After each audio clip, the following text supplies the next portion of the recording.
Leasing. Le leasing est une sorte de location-vente. On loue un objet pendant une certaine durée. À la fin de cette location, on peut choisir d'acheter ou non l'objet à un prix qui va déduire ce qu'on a déjà payé en louant. En Suisse, le leasing est particulièrement utilisé dans le secteur automobile. Voyons en détail les paramètres du leasing. On a un objet qui a un prix net au moment de l'achat, un prix qu'on peut dire aussi catalogue, et qu'on va noter P. Donc en date 0, je peux acquérir cet objet pour un prix P. Une société de leasing peut me proposer, plutôt que de payer comptant cet objet, de passer par un contrat de leasing avec un premier acompte qu'on aura à verser au moment de l'achat, donc en date 0, puis des redevances périodiques.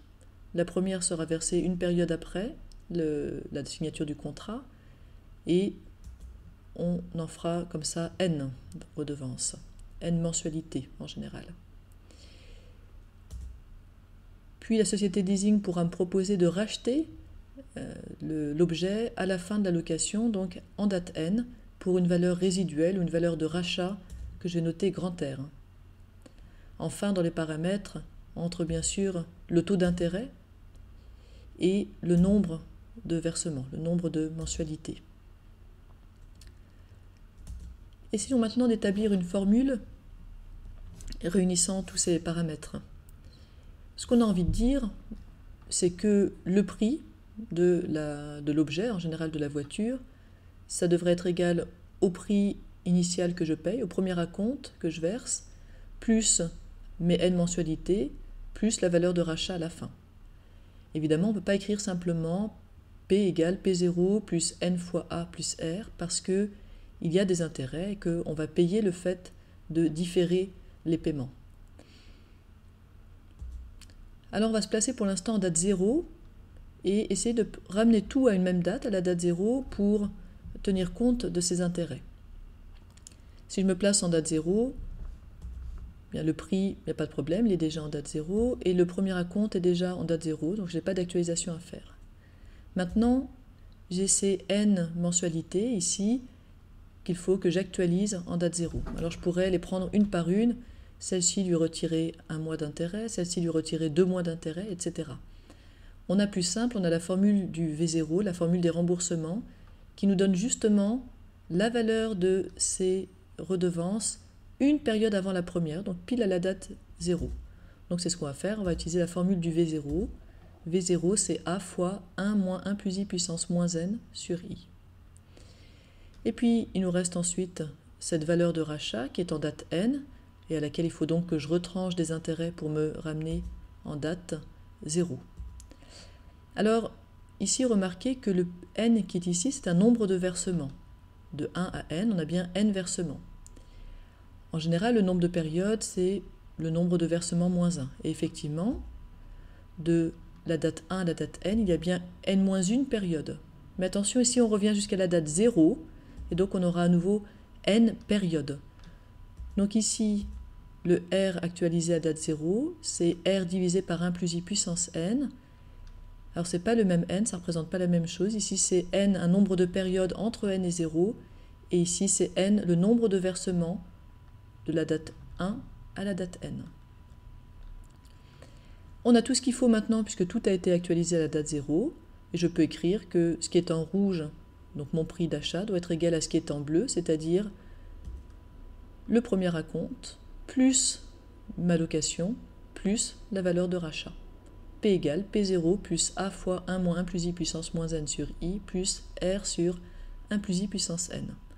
Plutôt que de mémoriser cette formule qui est assez compliquée, on a intérêt à savoir la retrouver assez facilement. On peut établir la formule générale aussi à la date N. Ça peut être intéressant si par exemple on veut calculer la valeur de rachat, la valeur résiduelle. On aura dans ce cas-là plutôt envie de se placer en fin de flèche. Alors on fera un travail exactement symétrique, c'est-à-dire que le prix qui est en date 0, on va devoir tenir compte des intérêts qui sont à ajouter pour se placer à la date N, donc faire une actualisation dans le futur. Le prix à la date n, c'est le prix fois 1 plus i puissance n. Pareil pour le premier acompte. Ce premier acompte, on va lui ajouter n périodes d'intérêt. Donc, le premier acompte P0 à la date n, c'est P0 fois 1 plus i puissance n.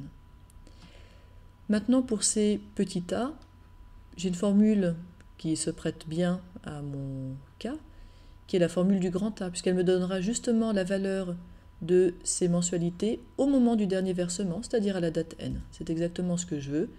Et donc, pour tous ces petits a, je vais remplacer par un grand A égale A fois 1 plus i puissance n moins 1 sur i. Enfin, la valeur résiduelle, il n'y a rien à faire puisqu'elle est déjà à la bonne date, à la date n. Donc si j'écris ma formule à la date n, j'écris que mon prix catalogue, P, fois 1 plus i puissance n, égale mon prix initial, mon premier acompte que je verse, P0 fois 1 plus i puissance n, il a été actualisé, plus mes mensualités, A fois 1 plus i puissance n moins 1 sur i, plus la valeur de rachat. Appliquons un exemple. On souhaite acquérir une voiture dont le prix net est 25 000 francs. Donc je peux l'acheter aujourd'hui pour 25 000 francs. Une société de leasing propose le contrat suivant. On commence par verser un acompte de 5 000 francs, puis pendant 48 mois, on versera des mensualités. À la fin de ces mensualités, à la fin des versements de ces mensualités, donc à la date 48, on pourra racheter la voiture pour 12 000 francs. C'est la valeur résiduelle. Le taux annuel qui est proposé, c'est de 3,1%. Et donc on peut chercher à savoir quel est le montant des mensualités.